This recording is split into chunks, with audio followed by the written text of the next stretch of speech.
Do you really know the difference between squatting and hinging? In this video, I'll show you how you can properly use your hips so you can properly train with kettlebells.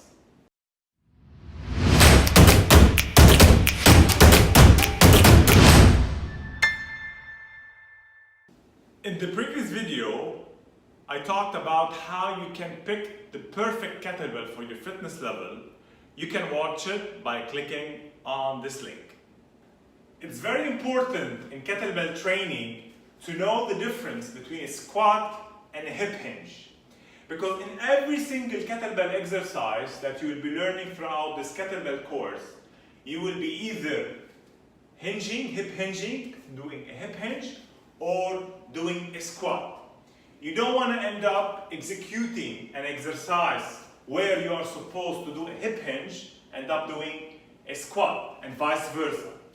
Let me just give you a couple of examples in terms of what is a hip hinge exercise and what is a squat exercise. It's very simple. When you're doing a squat, from the name, you are squatting down. Wherever when you are hinging, hip hinging, you are bringing your hips back. So for example, when I say a swing, when you are swinging kettlebell, that's a hip hinge. Before I start showing you how to do a proper squat or how to do a proper hip hinge, I just want to tell you that watch this video till the end, because at the end of the video, I will show you how you can properly lift a kettlebell off the floor or move it around without hurting your lower back. So how to properly execute a squat and how to properly execute a hip hinge. First, you need to start by your feet placement, how you are placing your feet on the floor.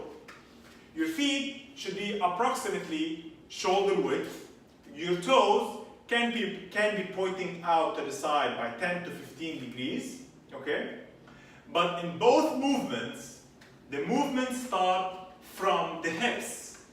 The hips always move first. So in a squat or in a hip hinge, your hips should go first back.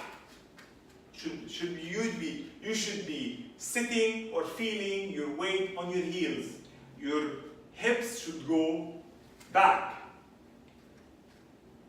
Second, in a squat, your hips, once they go back, they go down. So you should be sitting back and down. So remember those two words, back first and down second. Okay? So this is the first tip.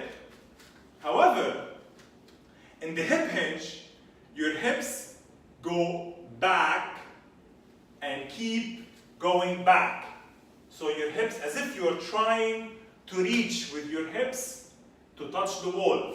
So you keep going back with your hips.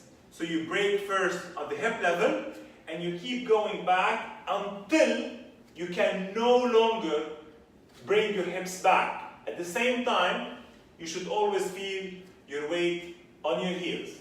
So here, when you keep going, bringing your hips back, and you no longer bring your hips back, so this is your hip hinge move. And then you bring your hips forward. Let me give you a few points that you need to look at when you are executing a squat or a hip hinge to make sure you are executing them properly. First, in both moves, your shin should be almost making 90 degrees with the floor. So when you are squatting back and down, this shin, this part of your leg, should be almost making 90 degrees with the floor in both moves, whether you are doing a hip hinge or you are doing a squat. Second, your knees should always be tracking your big toes or the middle of your foot.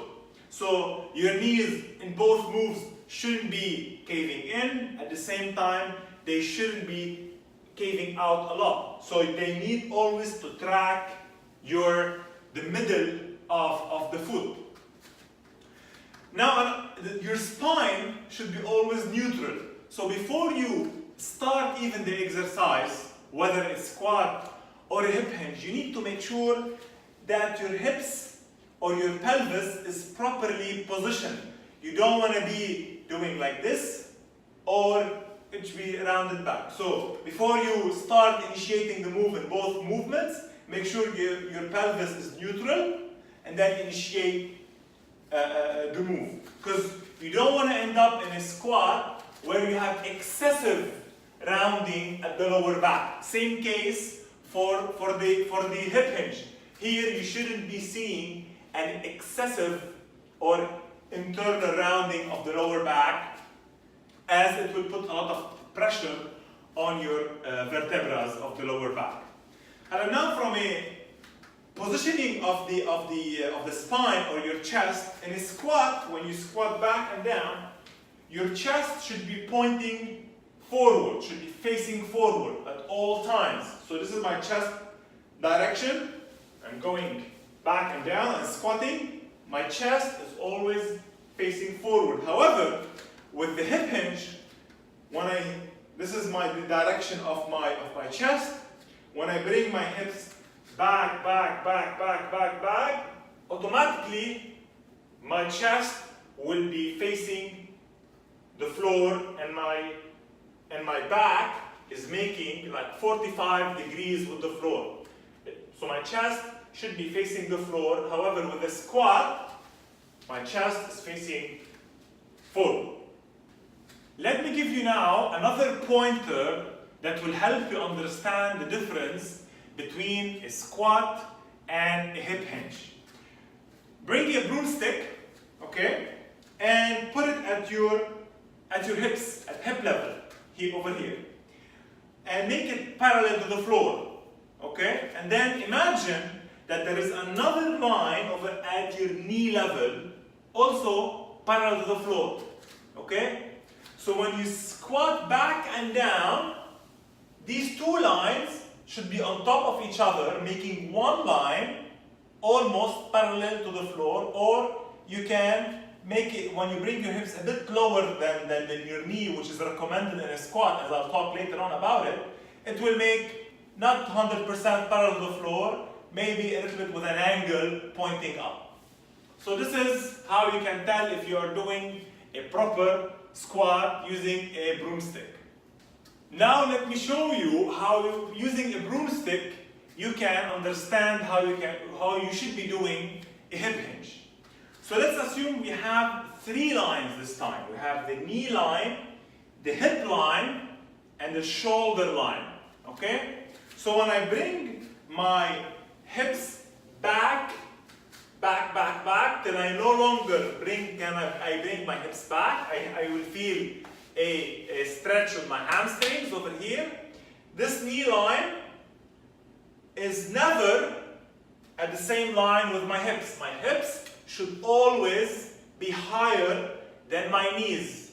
And same case, my hips should always be lower than my shoulder line. So these three lines will never be on top of each other, or even any two lines should never be on top of each other at any time in this move. Before you start training with kettlebells, you need to know how to properly move kettlebells around in your training area.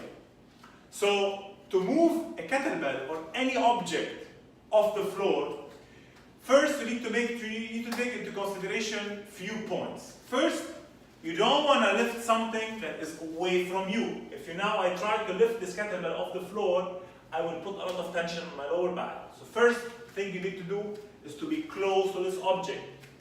And second, you don't want to reach out to this object by bending forward. Okay? Now I bend it forward, I kept my hips in the same position, and I reached forward. My legs are straight.